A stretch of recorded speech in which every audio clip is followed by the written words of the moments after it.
আসসালামু আলাইকুম। Update agriculture থেকে শুভেচ্ছা প্রিয় কৃষি উদ্যোক্তা বন্ধুগণ। আজকে আপনাদেরকে আমি করলা জাতীয় ফসলের যে আপনার কিভাবে প্রুনিং করতে হয় এই বিষয়গুলো নিয়ে আজকে আলোচনা করব। তো আপনি যদি সঠিকভাবে মানে প্রুনিং করতে না পারেন, বিশেষ করে করলা বা তরমুজ এই টাইপের ফসলগুলোর, তাহলে কিন্তু আপনি ভালো আশানুরূপ ফলন পাবেন না। তো আর কথা না বাড়িয়ে চলুন আমরা আসলে বিস্তারিত জানতে ভিডিওটি কিন্তু শেষ পর্যন্ত অবশ্যই দেখবেন। তো আসুন আমরা আসলে আপনাদেরকে এখন দেখানোর চেষ্টা করি। আমি যদি দেখাই, এই গাছটা রোপণের কিন্তু মোটামুটি প্রায় 22 থেকে 23 দিন বয়স হয়েছে, অর্থাৎ চারা রোপণের। তো আমরা আসলে যখন গাছটা ছোট থাকে সেই সময় আমরা কুশিটা কেন কাটি নাই, কারণ ওই সময় যখন কুশিটা কাটা হয় তখন কিন্তু গোড়ের কুশিগুলো কর্তন করলে একাধিক কুশি বের হইতে থাকে।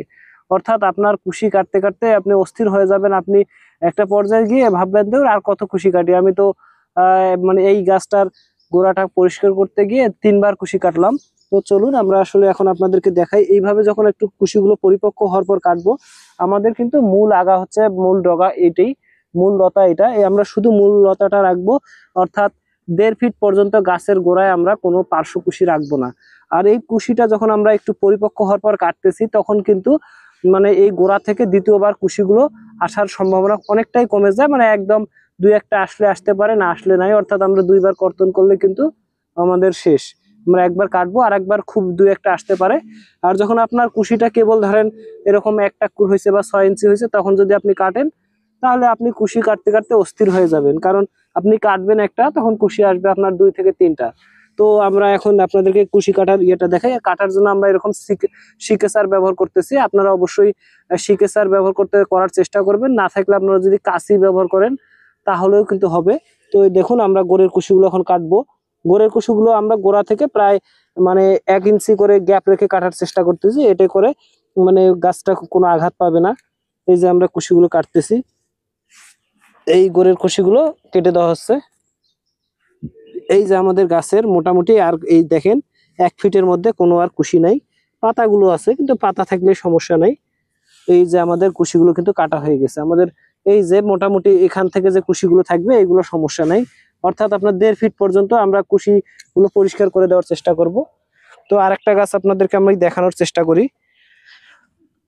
দেখুন আমাদের মোটামুটি যদি আমরা 1.5 ফিট চিন্তা করি, তাহলে এই মাটিটা একটু গাছটা হয়তো হেলে গেছে লতানো হয়ে।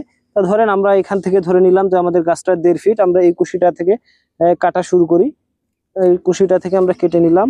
এখন এর থেকে নিচ পর্যন্ত আসলে যে কুশিগুলো থাকবে আমরা পরিষ্কার করে দিব। এতে আপনার করলার ফলন কয়েক গুণ বৃদ্ধি পাবে। আপনারা জেনে থাকবেন, যদি আপনার গোড়ার কুশিগুলো কর্তন করা হয় সেক্ষেত্রে আপনার যে মূল যে আগাটা থাকবে সেটি কিন্তু অনেক শক্তিশালী হবে। সেই আগাটা কিন্তু আপনার পরবর্তীতে যে কুশিগুলো দিবে সেই কুশিগুলো অধিক পরিমাণে খাবার সংগ্রহ করতে পারবে। মোটামুটি এই বিষয়গুলো আপনারা যদি লক্ষ্য করে করলা চাষ করেন তাহলে কিন্তু আপনারা মানে অধিক ফলন পাবেন। এবং গোড়ের কুশিগুলোতে কিন্তু পোকামাকড় মানে অনেক বেশি আক্রমণ করে এবং গোড়টা একটু ঝোপালো হয়ে থাকে। তো এই দিকগুলো যদি আপনারা চিন্তা ভাবনা করেন এবং কুশিগুলো কাটার পরে অবশ্যই আপনারা কিন্তু একটা ছত্রাকনাশক স্প্রে করবেন। আর এইখানে গোড়ার কুশি কাটার পরে কিন্তু আপনারা চেষ্টা করবেন কপার অক্সিক্লোরাইড গ্রুপের ছত্রাকনাশকগুলো স্প্রে করে দেওয়ার। কেননা যদি আপনারা এই গ্রুপের ছত্রাকনাশক স্প্রে করেন তাহলে কাটা জায়গা দিয়ে আপনার গাছে কোনো ভাইরাস বা ছত্রাকের জীবাণু প্রবেশ করতে পারবে না। গাছটি আপনার খুবই ভালো থাকবে। তো আজকের ভিডিওটি আপনারা শেষ পর্যন্ত দেখার জন্য ধন্যবাদ। আমাদের আপডেট এগ্রিকালচার চ্যানেলটি সাবস্ক্রাইব করে পাশেই থাকুন। ধন্যবাদ।